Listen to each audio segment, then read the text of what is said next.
Well, we're going to breakfast. I'm not going to hit it. Relax. We are, Scotty's with us. We're going to breakfast. He parked behind the car, which was dangerous enough, I'll admit it. But I did have an eye on it. We're heading to breakfast at Kelly's Cafe, which gets top ratings in Brunswick, Ohio. I've never been there. We're going to see how it is. Man, anytime we have a lot of horses racing on a Saturday, I'm always worried to not do my opening. Because what happens if they race bad? Then not only you're depressed, and then you don't want to talk about it, right? We don't have 40 minutes to do an opening either. Well, do we got 20? It's an 8-minute drive. Yeah, okay, go. You're going to limit me to 19 minutes and 55 seconds? I think it was a recap. An opening's too long. No, I already did the recap last night. There's no need to do a recap. Everybody knows we've had a tremendous summer. We've had a tremendous week. We headed into yesterday. I don't know what Save America's going to be like. The reports were scattered. He can be a little lazy. How's he going to race in the mud, right? How's he going to race at all? And actually, looking at the draw, it was a stiff enough crew, right? Like that American History horse winning 48 head the rail. There were some other decent horses in there. I'm interested about Rock Shining Star on Monday, and good luck to Jason on Monday with that horse. He's a nice horse. Doesn't get around a half as well just yet as I wanted, but a very, very hard-nosed competitor. I think he's going to do very well at Mohawk this fall. I hope, anyway. I think he will. Our summer's been going great. We talked about it, Memento Mori. And we're not going to talk about the drives, but we're going to talk about he had a great summer so far. No, this way. Oh, it's something goes straight. I really have never. I think I've only been here one time. There's a bar, like a dive bar type place way down here.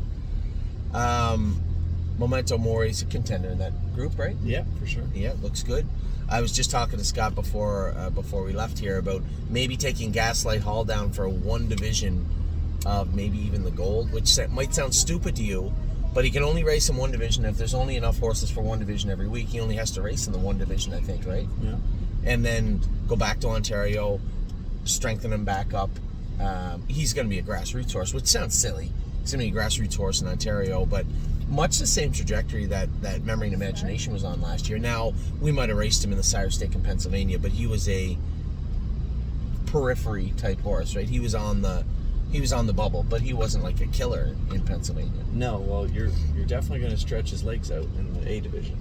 Oh, like I said to you, just drop him the 5-hole, go around. He's going to trot 55. But, snag a bone, great. What you do is put yourself in contention if he does get better to race for 400. And if he doesn't, it's a long trip. Right. But he's fresh as a daisy. He's only got one start this year. I just think I don't want to put him in the division with Memento Mori. That's kind of silly, right? Yeah. And we're taking him down there to race for 15 when there's 3 divisions of that every week. It makes no sense. So it's either put him in the A or don't go at all. In my mind, anyway. And then he can come back in lots of time to catch the last 1 or 2 divisions of the grassroots. It's not even how he raced, but just that I think he's good enough, and I think to utilize him properly, we have an option to do this. And it was only after looking at, somebody had asked me to look at his calendar. They were just wondering where he was racing next so they could watch him race, and then I noticed a huge gap. There's 3 weeks or 4 weeks between the next grassroots and not. So a little bit of an interesting development there. I'm going to kick that around for a bit. He doesn't have to be entered until Tuesday or Wednesday, so I'll kick that around for a little bit. I know you don't know much about Captain Incredible. We're all pretty excited about him. Just starting his career. I mean, our expectations have to be tempered. I know that everybody thinks hey, you. They sound high. Yeah, they sound high. Yeah, well, depending on how you take that statement, they sound high. I know that Scott, Ronnie, and now Harry have all raved about him. Now James is he's always very conservative when he talks about the horses, mostly because he knows how excited I get about them too. So I'm interested to see how he's going to be. Apparently he trained well on Saturday. We'll see how he's going in. Now everything I just talked about are horses that a little bit more who's raced, but Gaslight Hall is not only that one time, and Captain Incredible not at all. But when you look at what we've done this summer, Chicago Hall trained great. He's going into the Wellwood next Saturday. He's been racing very, very good in Ontario. And, people have to remember, too, just because, you think of New Jersey, Kentucky, well, they're going to the Breeders' Crown. Well, a horse like Chicago Hall's already trotted in 55 and did it well. If he continues to grow the way he is, there's no reason to believe that he too wouldn't make an appearance in New Jersey in the fall. Isn't the Wellwood the prep for the Mohawk Million? It is, but I don't think you get a free. Not anymore? No, I don't think you get a free run anymore. I was wondering that too, and I believe it was James. I'm not sure. Oh, they lowered the price. Yeah, I don't think you get a free run anymore into the Mohawk Millions, which is upsetting. I forgot all about it, and usually they call every year looking for entries, but because they lowered it this year, they had so many. Yeah. Well, that will dilute the Wellwood a little, because people won't leave Kentucky to go for that. That's a good point too. I never thought of that. That's a good point. So the Wellwood will have Chicago Hall in it, obviously. I think Princess Dream's about 3 weeks from being in the conversation of the Peaceful Way. That's too bad. But that's timing. That's the filly. That's Warwie Michelle's sister. She raced great the other night, got picked off the wire by our other filly in their first lifetime start at Mohawk, Resolve Indeed. So we have some pretty good players in Ontario. We have 2 trotting colts and 2 trotting fillies right now. The other trotting colt hasn't panned out, but we gave him a week off in Century Legion. Hopefully he comes back good. Kentucky, we have the Kickin' filly racing in the Wildcat. Dio, Green Glitter. You don't remember, obviously. You don't pay attention to her. She gave you a bad taste in your mouth anyway the first time you saw her. But she's really grown up and matured, and I think, although she hasn't panned out to be the horse we purchased, so to speak, or hopefully, I think she's on her way to getting there. It's just going to take some time. As long as we manage her properly this year, I think she'll be fine next year. Yeah. What else do we got down there? Gymboree. Well, I drove bad, admittedly. Yeah. But I mean, she's not in it. She's in this week. I put her down in the 15,000 crew. Green Glitters over there first time, right? No, she was second the first time. She was the one that raced she was the first one to race down there. It's funny because every time Eric trains her, he says, she didn't train that good. She never trains good. She's very pacey. I remember. But in the mile, oh yeah, right. You went with her. That's right. Yeah. But in the mile, she's great. And then she's not great. She has a ceiling. She's made it very clear that she has a ceiling. I was worried that might happen, but you never know until you get there, right? I don't know. She's a good-looking individual. I'm surprised she's not faster. She just doesn't have that eye of the tiger killer instinct. But who knows if you let her grow up and mature? Yeah. Everybody wants the best horse, but truthfully speaking, there's nothing wrong with just having a good horse. Where are we at here? We're on the right side. Just turn right. But it might be that driveway. Oh, you're right. Kelly's Cafe. So happy with the way Kentucky's gone. The surprises of the year, really, obviously, Time Is on My Side. But you bought him to be that. We bought him to be that. He wasn't that as a 2-year-old. And for all of our clients out there that maybe have a horse like Grand Slam Deal, right? That is Time Is on My Side. On the trotting side is a filly. That's kind of how he was he showed some talent, some flashes, but there's such a wide berth between a good horse and a really good horse that you're just left with hopefully a good horse.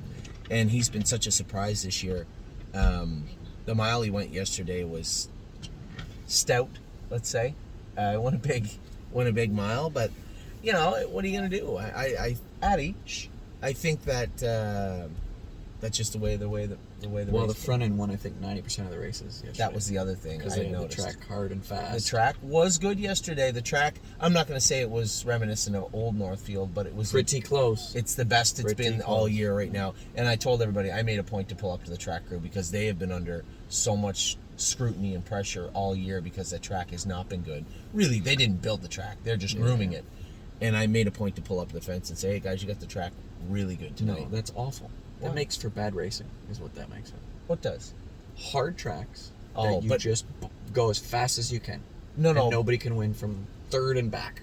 Well, it sucks for people at the outside, but for somebody who has the rail, it's not that bad,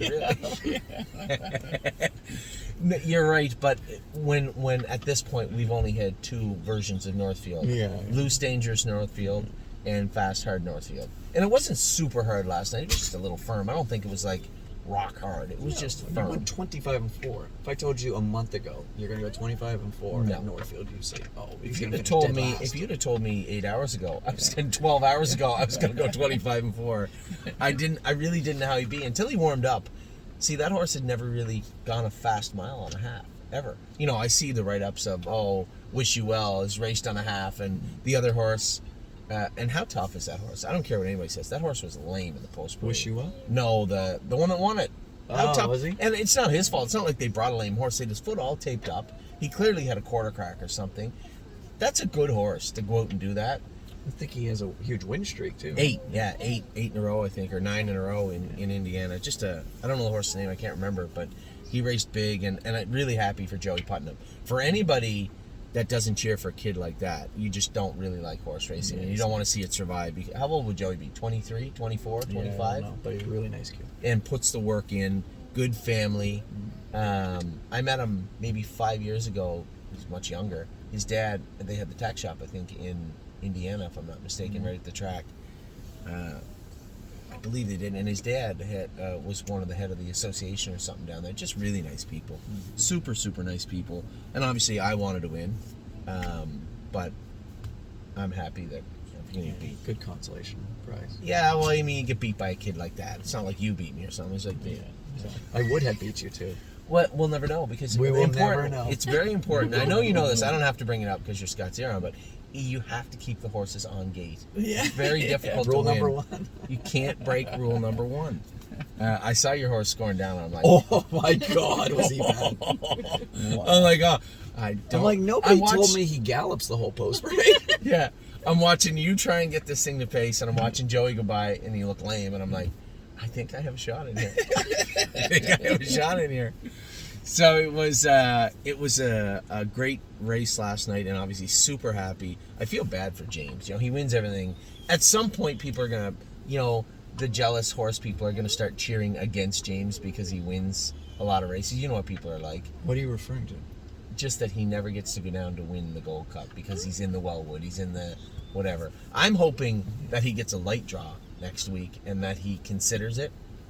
I'd happily go drive Chicago Hall in the elimination for him if he wanted to go down and drive Save America, because he's got to be closing in on the most elimination wins for the Gold Cup in Saucer ever, and it must bother him. Like Sintra won easy, wrapped up in his elimination. He won easy with whoever that Chris McKay's horse last night, won easy also, and then to win as easy as he did with Save America. I feel bad that he never gets to go down, but and he doesn't need a trip either. He could just blast him. Yeah, I'll probably find somebody that can do that next week, I guess. 25-4 might hold up over there still. Yeah. So we had a great day yesterday, and obviously I'd be remiss if I didn't talk about the little fella in the back there, Ollie. The year for us, and I said this in passing, just in a lucid moment a week ago, is that this is probably the best time of my life. I get to watch Ollie play baseball. I get to watch him play baseball. I get to race all these really talented horses, and it's never been like this before. And hopefully this is the start of growing the business out properly and becoming a mature adult at 47. But it's nice to be able to watch your kids grow up on your terms, because it's not like a driver, right? It's a little different for you. You guys are at the top of the food chain. You really can pick your places. Somewhat. You can't afford to miss races either. Cannot miss. Somebody else will fill in. And that's the thing. I'm not in. I never was in that place. I was always the guy that filled in and the guy that got filled in for. Yeah. So I was never in that place. But Addie, do you have schizophrenia? I mean, I don't know how to diagnose it. I'm not a doctor or anything, but you okay? So, it's just, if I want to take time off, like yesterday afternoon, I literally got to the track 5 minutes before the race, and on fancy it's not a big deal, but if there's border traffic or anything like that, I might miss the big race yesterday. But it was more important to watch Ollie play baseball, and it was great. I tell you, the only thing that hurt was my forehead. Look at the burn. Burnt up. Oh my God, it really wasn't even that warm yesterday, wasn't it? No, it's freezing. It's one of those days where it was cold but the sun was hot, and it really barbecued me, but I'll live. That's right, Ollie. That's right. So, really, really happy. We're at 14 minutes. I saw you look there a minute ago. We're at 14 minutes. Well, we got to eat breakfast. That's true. I'm super happy with the way the summer is going in Kentucky. We have nice colts, decent fillies. The Pacer is there now, so that's exciting. In Pennsylvania, I don't know if you saw our filly race the other day, the one that's been a little choppy and out of gear this year, Country Dancing. We had a lot of high hopes for her, but she just hasn't come to fruition. We've been letting her hobbles out. And Tim and I spoke last week. I said, just start putting the cedar oil to her. We've had Dr. Brown, Dr. Latessa go over her twice. Nothing really found, but clearly something there. I'm sure you've driven tons of horses. PA, she's a Poppy Rob. Oh, yeah. She's actually out of a sister to Sintra, and has always shown talent, but really hasn't put it all together in a comfortable, fast way. And we let her hobbles out. She won the other day. Now it was a maiden. She won the maiden the other day, 53 flat at the Meadows, and looked good. Mark's going to drive her, and then of course, Arrowhead Hanover, been a huge surprise. Now, you're one of the only people really that has got to watch these horses train down. I know you say you don't, but I know you watch the videos of Megan. But you've seen the 2 year. But you've seen the 2-year-olds. It's funny. too. I like the priests though. I mean, they'll make fools out of you. Yeah, do you know? And that's important too that you say that, because I say it, and I'm sure there's people out there saying, "Well, Anthony, maybe you just don't know. Maybe you're an idiot," which is true. I may be, but sit back, buddy. But Scotty was the one that touted the priest all along. I liked him. Do you know what I did? Yeah, I just sold him the Amish. Gone.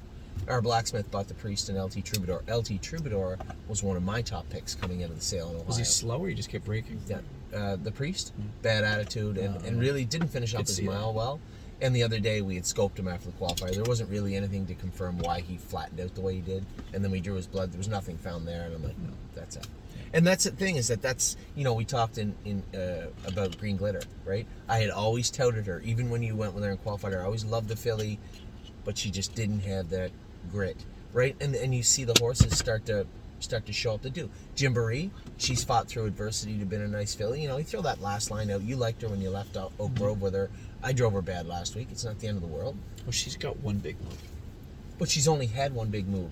Her first start, she was no good for you. She made a break, I think. Her second start, you were conservative with her. The only time you really raced her hard was when she was second, right? Yeah. In the final. The actual break in the last turn, she was really good that day. Yeah. Like she was going to finish probably second or third. Yeah. Yeah. So, but she's just starting her career, too. And then I think Dio's coming on, Captain Incredible. Arrowhead Hanover, we were about to talk about him. Arrowhead Hanover, we were about to talk about him. That horse trotted him 53-4 the other day. Overachiever.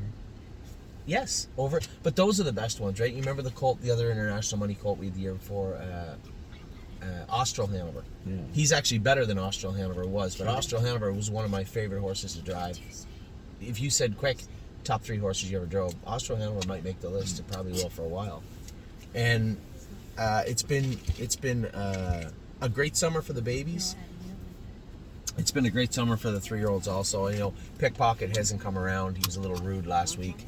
Guys, you, Guerrero, sit down. Memory and Imagination, a little flat. I'm going to beat you with him on Monday, by the way.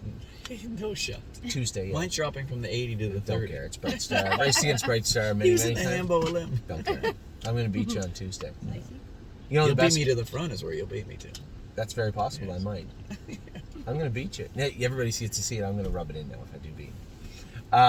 Pickpocket, a little flat, but the bleeding has subsided. He was a little grouchy with Scotty the other day in the post braid, and I had mentioned to fussy him. to the gate, real fussy. How do you mean? Throwing his head all over the place going to the car. Really? Yeah, real fussy. Now I'll tell you what. He has a little ulcer on his palate, so that might be it. If you were fighting with him, if you were fighting with him, I told you, and I should have reminded Scotty, and I forgot about it until he told me this last night. If you turn him the right way of the track, he usually settles. But if you're going the wrong way, especially you got those super long post braids in Lexington, it's really hard for a horse like him. Once he gets wired and wound up, it's really hard to get them dialed back down. Hopefully he gets better, because he has not got 1/5 of a second faster from 2 to 3. But that happens, and I like that. Now, he does have his lameness issues. He does have things that he battles. He has that stuff to a certain extent. But the bleeding was new to this year also. I think he's probably going to finish off his 3-year-old year decently and hopefully come back as a good 4-year-old. But, the most important thing for everybody, including you and myself, to remember is he doesn't owe anybody anything. He's been a nice horse from day one. And it is frustrating from a trainer standpoint or from an owner standpoint to watch a horse not improve from 2 to 3. But the reality of the situation is, if you go through the program, it was funny because I did this the other day. I walked in the Northfield driver's room, and there was 3 or 4 programs there, and just happened to go through them like Meadowlands, Mohawk. The 3-year-olds, were decent at 2, and just didn't show up at 3, or were good at 2 and didn't come back great at 3. They're in abundance, right? It really takes a special horse to take that next step forward, right? Especially when you know that we have them ready to go in June of their 2-year-old year. It's not like the old days where it would be that slow progression, then at 3 the horse would just explode and boom. You just don't see a whole lot of that anymore. I know maybe you do. You drive for a lot more stables, but it just seems like if they're good, they're good. And then again at 3, it's like this new chapter. Did they take that next step? And I don't see a whole lot of that slow grind to that huge bloom anymore that you used to see when I was a kid, or maybe when you were a kid. No, there is none. You gotta be fast from day one. And that's it's funny because we have a partner, a really nice old man. His name's Joel, and he's like super old school, right? And he's worried about the speed early and how it's going to hold up. And I said, Joel, you're right, but you have to be fast from day one till the day they leave, and that's the way it is. And you know, I've never ever pulled any punches about that. We tried every horse is ready to go in June. I don't like leaving money on the table. And sometimes when I have just a moment, I think to myself, you know, is it more beneficial to try and aim for the Breeders' Crown money, or is it more beneficial just to race the horses? And I don't think horse to horse anybody can answer that. And a good point you made. You know, you and I had talked about the babies, and you've watched them come along. And the Priest, I thought, was going to be an Indiana sire horse. Instead, he's on the fire department in Amishville. Yeah. So, sometimes you can go too fast too early. That Brandon That's right. Bates horse that beat Maury in 55. fell apart. Has never went 1 good mile since. I wonder what. Do you know the inside scoop on that horse? Because I know he shifted barns. He's over with Julie. I'm not sure why he shifted barns. It's the same owner, right? Yep. That's just a kid, I think somebody told me. I think Burke told me that was a kid. I'm not sure, but he was touted like that day he beat me. They were not surprised. They said he's a creature. Yeah, but you don't know what kind of work they put in them. The one thing that I always tell, when these are athletes, you know, you can look at the way we train our horses down. The work is there. They are what they are when they get to the races. You know, we put the batter together. We put the muffin mix in the oven. They're supposed to taste good, but it doesn't mean they're going to when they come out. And all you can do is put the work in, and that's all we can do from day one, right till when you shut the lights off at night. Is put the work in the barn. And you know, you and I both know, you can see the people that cut corners in this game, and they always end up in the same place.